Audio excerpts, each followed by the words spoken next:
Ça fait 30 ans, même plus, que je fais des recherches sur la langue française, sur la description du français, sur les arcanes de la langue française.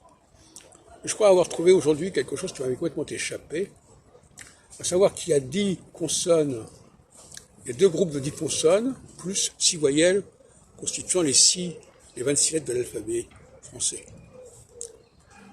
Alors les 6 voyelles, on les connaît, c'est A, E, I, O, U, Y.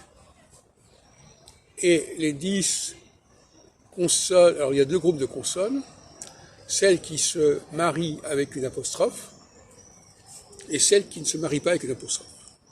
On va placer les consonnes apostrophées. Les consonnes apostrophées, c'est le D, le C, le D, le J,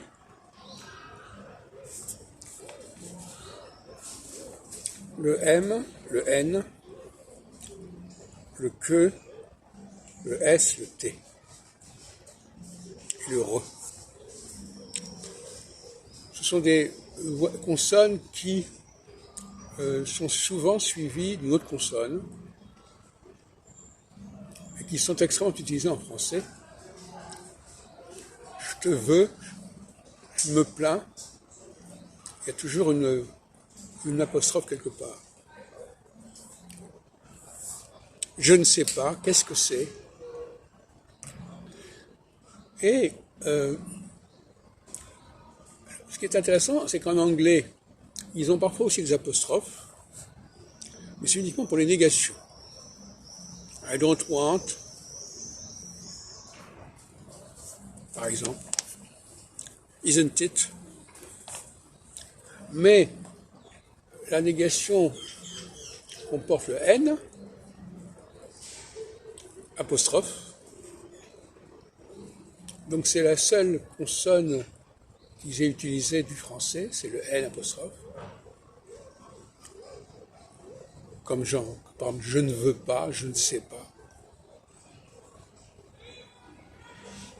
Alors un autre point que je voudrais faire pour clore cette petite vidéo sur la linguistique, c'est que j'aimerais comparer l'hébreu et le français, deux langues que je connais assez bien, en disant que en hébreu, les préfixes sont plutôt, on a plutôt des préfixes, et en français, on a plutôt des suffixes. Par exemple, le futur, en hébreu, est surtout marqué par les préfixes, et en français, c'est surtout marqué par des préfixes. Je chanterai, tu chanteras. C'est le préfixe, c'est le suffixe qui donne la différence. En hébreu, c'est le préfixe qui donne la différence. Archov, Tirchov, Hirchov, etc. Donc c'est assez curieux parce que comme l'hébreu s'écrit à l'envers du français, c'est assez curieux. Donc l'hébreu utilise les préfixes et le français utilise les suffixes.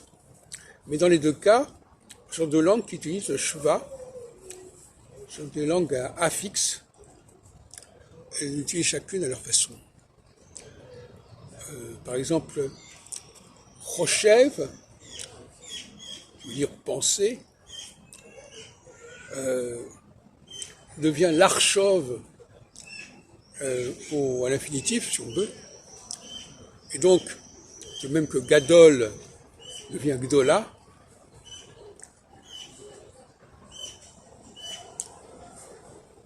donc la forme brève précède la forme longue. Rochev, c'est plus court que l'archov. Gadol, c'est plus court que Gdola. Mais le principe est le même. D'ailleurs, les linguistes ne se sont pas trompés, puisqu'ils appellent le E muet français, ils la comparent au sheva hébreu.